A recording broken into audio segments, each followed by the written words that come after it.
Guillermo. Bueno, buenos días a todos. Gracias José por la invitación. Gracias al IAE. Difícil hablar después de dos presentaciones tan precisas. Vamos a hacer lo que pueda. En los últimos días me puse a pensar, que quería encontrarle un título, quería encontrar un concepto que pudiera concentrar la idea, y se me ocurrió una fecha que para mí fue una fecha crucial de los últimos años, en donde se conjugaron un sueño y una pesadilla, el mismo día. Fue el 13 de julio del año pasado. Yo estaba sentado en el Maracaná y había pensado muchos años en eso. Yo había soñado con un gol de Messi festejando y dándose un beso en la camiseta argentina. Merecimos ganar, tuvimos las oportunidades, pero fue una pesadilla. Y todavía tengo el sueño, porque todavía lo veo joven y lo veo corriendo y veo que levanta copas en todo el mundo, menos la del Mundial. Con lo cual tengo un sueño de una Argentina campeón del mundo con Messi y hay noches que tengo la pesadilla de que no lo voy a ver. Esto mismo me pasa con la agroindustria y la posibilidad argentina. Tengo un gran sueño y tengo una gran pesadilla, espero que gane el sueño. El desafío es complejo, es dificilísimo de lograr. Vamos a hablar del sueño primero. Yo que opino de todo, miraba un poquito la historia del mundo y mirando hasta el año 1800, el mundo generó poca riqueza y la riqueza básicamente tenía que ver con la población. Entonces India y China tenían más o menos la mitad de la riqueza, Estados Unidos y Europa el 20%. Hacia el año 1800, 100 años más, fíjense el nivel de precisión después de los dos anteriores de mi speech, más o menos, ¿qué pasa en el mundo? Además de muchas otras cosas, y pasan dos cosas grandes. Una es la revolución industrial, y la segunda, hay una revolución de valores en donde el ser humano decide autogestionar lo que está bien y lo que está mal, abandona la ley divina y pasa a la ley humana. El punto es que eso fue un boom para el mundo, y un boom de crecimiento y un boom económico capturado en un mundo chiquito. Lo capturó Estados Unidos y Europa. Estados Unidos y Europa, que tenían el 20 y pico de la riqueza en el 1800, pasan 200 años después al 45% de la riqueza. En cambio, China e India, que venían del 50, pasan al 6%.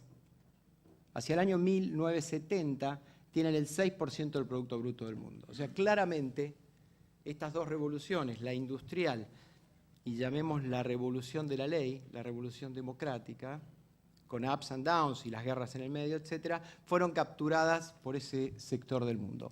Hubo incipiente un boom de población, la población pasa de 2.500 millones de personas en el año 1950 a 7.000 y monedas que tenemos hoy. O sea, la población crece a un ritmo aceleradísimo. Pero por suerte, porque ese mundo con una población que había crecido, pero concentrando la riqueza, es un mundo que no ayuda a los productores de alimentos, ¿no? O sea, 1000 veces habrán leído que cuando los países ricos aumentan su riqueza, lo que hacen es aumentan su consumo de turismo en Túnez, no de alimentos, digamos. Esto cambió, y cambió para bien, y cambió hacia el año, no sé, 70, 80, 90... A partir de esos años y en los últimos 25 o 30 años, el mundo vivió los mejores años de la historia de la humanidad en términos de riqueza, de incorporación de gente a la clase media. Hay un par de fenómenos. El primero es esta riqueza que se hace masiva y especialmente entra a jugar China, el sudeste asiático. El segundo es una urbanización increíble. La urbanización ha sido brutal. Hoy hay más de 300 ciudades con más de 1 millón de personas. Hay unos, lo anoté por algún lado porque no lo recuerdo, se plantea que para el año 2050 va a haber unas 5.000 millones de personas viviendo en ciudades. Esto es importantísimo para nosotros. Que las ciudades crezcan implican, uno, que hay menos tierra agrícola, como ya se mencionó, por ende es un upside para los países productores. Y lo segundo es que el cambio de dieta alimentaria de una persona que vive en la ciudad y que vive en el campo es 100%. La dieta incluye dos cosas. La primera es que consume muchísimo más alimento en la ciudad que en el campo, porque es más rica, porque en general las clases medias, especialmente chinas, tienden a aumentar sus ingresos per cápita si viven en ciudades.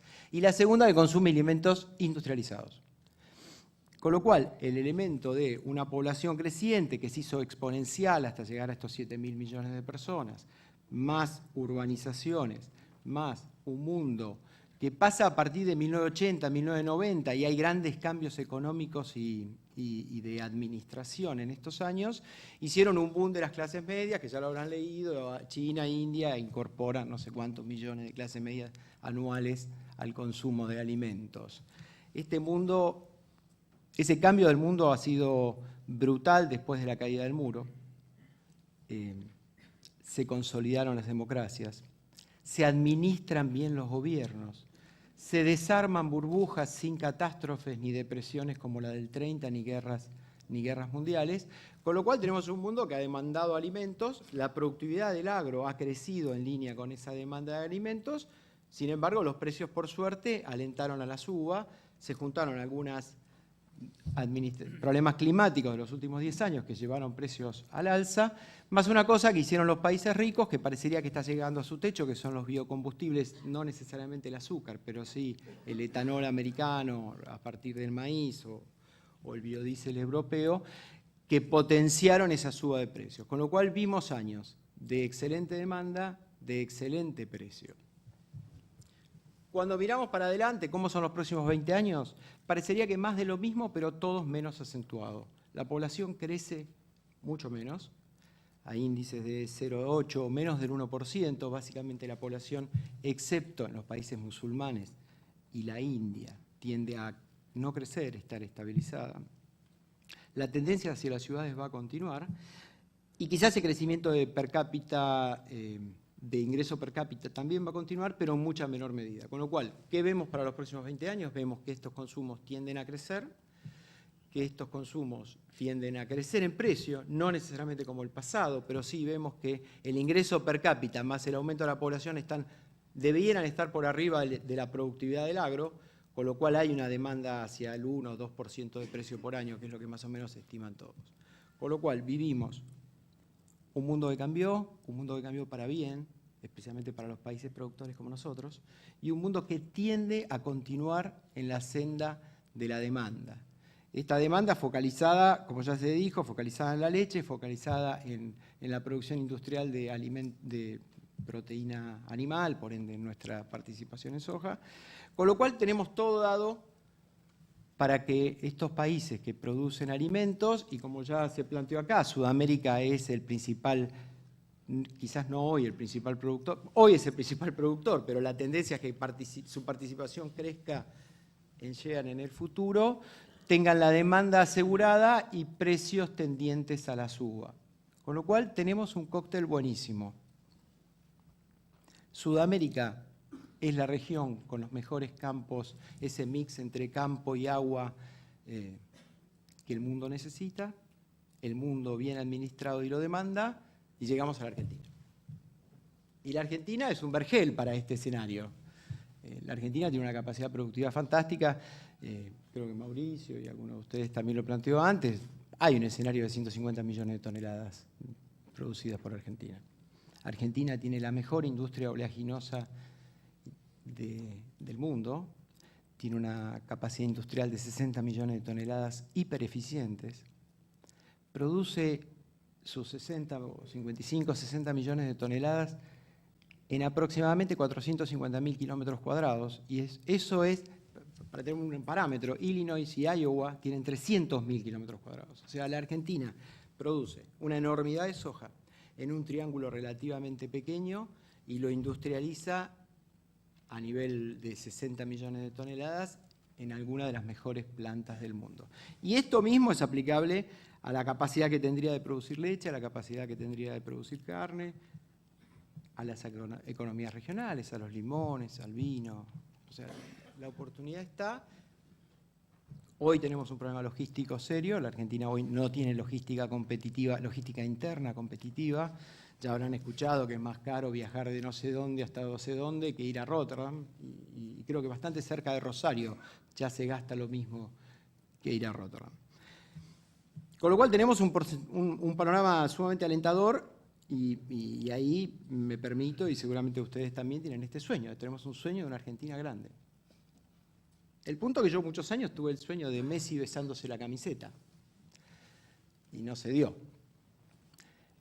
¿Por qué no se dio? No lo sé. Entonces, cuando yo era chiquito me decían, no, la Argentina era riquísima en 1900. Y vino Einstein a verla. Entonces, dije, bueno, claro, qué mala suerte, me tocó justo 100 años después o 80 años después. Entonces, en algún momento nos planteamos, algunas personas en la compañía, bueno, ¿por qué no vemos qué pasa desde el año 80, que es este cambio del mundo? Entonces, nos tomamos el trabajo, bastante simple, de comparar 1980 con 2015. Ingreso per cápita. Ahora sí voy a mirar porque son muchos números. El mundo crece el ingreso per cápita promedio al 3,80%. Chile al 5,50%, la Argentina al 1,5%. 35 años seguidos. Esto es una cifra que significaba poco. Entonces dijimos, bueno, a ver, ¿cómo era el ingreso per cápita de la Argentina respecto del de España? Era más o menos similar. Hoy España es 2,5 veces más. ¿Cómo era el ingreso? Pero España está en Europa y lo ayudó a la comunidad. ¿Cómo era el ingreso per cápita de Chile? 40% menos que el nuestro. Hoy Argentina no sé si tiene 12, 13 o 14, es muy difícil saber, dólares por año, miles de dólares por año. Chile tiene 16. Chile era menos de la mitad. Bueno, pero Chile es un gobierno, es una sociedad verticalista, que tuvo un ajuste muy grande. Uruguay tenía un ingreso per cápita 30% menor. Hoy Uruguay es el mayor de la región, tiene 17.500 dólares per cápita. En 1965, 65, no 1910, 65, 50 años, la Argentina tenía el mismo Producto Bruto que Brasil. Total, hoy tiene Brasil 5,5 veces más. Aquí en otra comparación, en 1970 Corea del Sur tenía el mismo ingreso per cápita que Egipto. Y hoy Corea del Sur debe ser 10 veces más. Corea del Sur es el ejemplo de crecimiento del mundo, etc. Con esto, que los abrumé con cifras depresivas, la única reflexión es que se pueden hacer las cosas mal. Hay un camino del bien y hay un camino del mal. Y elegirlo y conducirse en ese camino, parece un chiste, pero es la verdad. O sea, hay gente que estudia más y le va bien, hay gente que estudia menos y le va mal. En general es así. En general en la vida, que hace mejor las cosas. Esta tendencia no debe ser casual y no soy yo ni tengo la solución de saber por qué es. Esto lo afecta al agro, sustantivamente. Porque gran parte del modelo y de la sociedad argentina en los últimos 50 o 60 años se apalanca sobre la productividad que Dios nos dio y que los hombres del agro supieron administrar y aumentar sus recursos en los últimos 30 años. La única reflexión es que esta productividad hoy no alcanza. Hay mucha gente subida a esta locomotora. Si no se aliviana la locomotora, si no se administran recursos, si no se genera desarrollo, es muy difícil que esta productividad haga competitivo al campo y lo logre poner en el lugar en el mundo en el cual todos soñamos, en ese 150 millones de toneladas, en ese campo que pueda vender alimentos a muchas regiones del mundo lo más industrializados posibles. Y en esto radica mi pesadilla, digamos. Hay días que pienso que la Argentina va a cumplir su sueño y hay días que pienso que la Argentina no lo va a cumplir. Por lo menos no lo va a cumplir en términos de 10 o 20 años y ojalá sea el primero. Mi sensación es que lo que viene es un desafío bastante mayor a los últimos 20 años, porque esta alegría que nos dio el mundo, este cambio del mundo, no vino gratis. El mundo crece básicamente por productividad. La productividad la da la mano de obra calificada, o sea, la educación, y la da la tasa de interés, la capacidad de acceso al capital. La educación la da el hacer las cosas bien, el medir los resultados, el que la escuela pública sea mejor que la privada.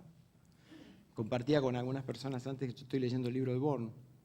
Y Jorge Born en el año 55, siendo una de las personas quizás más ricas de Latinoamérica, mandaba a sus hijos desde Punta Chica en tren al Nacional Buenos Aires. Hoy no creo que lo hiciese. Revertir esa tendencia es fundamental. Nosotros tenemos que bajar la tasa de interés. La tasa de interés se baja bajando el riesgo, devolviendo los préstamos. El mundo ya no discute entre acreedor y deudor a quién hay que beneficiar. Hay que beneficiar al acreedor, para que haya otro acreedor mañana. Si nosotros beneficiamos a los deudores, y no hablo de ningún caso en particular, lo que hacemos es que le aumentamos la tasa que el próximo acreedor nos va a pedir, lo cual es obvio porque aumenta el riesgo. Esto el mundo ya no lo discute y nosotros aún estamos en esta dualidad de sociedad. Y yo lo que decía es que la amenaza es mayor, la oportunidad se convirtió en amenaza, porque del otro lado, nuestros queridos consumidores de soja, gran parte son los chinos, son cientos de millones de personas que están dispuestos a trabajar 12 horas, a estudiar 12 horas y el resto no sé qué hacen con el día, para competir con todo el mundo, quizás hasta $500 mensuales. O sea, soñar con que la pirámide poblacional de la Argentina de los últimos 25 años y con salarios poco preparados de $1.000 es inviable en el mundo del futuro. El mundo del futuro no genera empleo para los no educados. Es más grave que lo que pasó. Es mucho más grave. Estados Unidos bajó la tasa de desempleo, reduciendo la oferta de empleo. Estados Unidos bajó de 10 a 7, básicamente porque hay menos gente buscando empleo.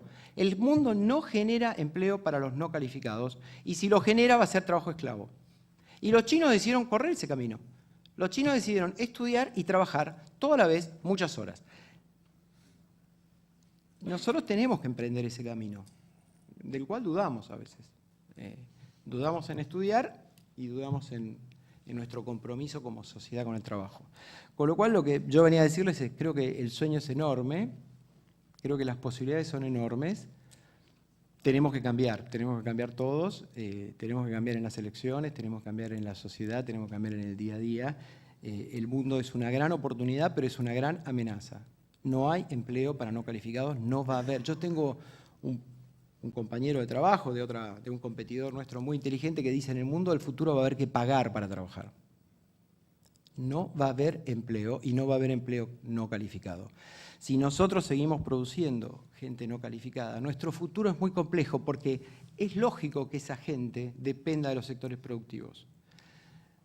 Para terminar, mi reflexión es, la Argentina, al menos en su familia, tiene dos top 10 de tenis. Uno es la minería, sobre la cual tenemos un encono que a mí me cuesta entenderlo, fuera de que haya que hacer las cosas bien. Los chilenos hace 50 años que viven de la minería. Y dos es el agro. El punto es que no les estamos renovando las raquetas. Entonces pueden perder los partidos a partir de ahora. Suena raro pensarlo porque el agro argentino, bueno, uno miró los números de mis antecesores, parecen imbatibles, pero cuidado que pueden no serlo imbatibles. Entonces me parece que este cambio es necesario, creo que todos tenemos que contribuir a que el sueño sea un sueño, a que terminemos besándonos la camiseta en Moscú, será la próxima, y no en una pesadilla. Y nada, no tengo más nada. Muchas gracias, Guillermo.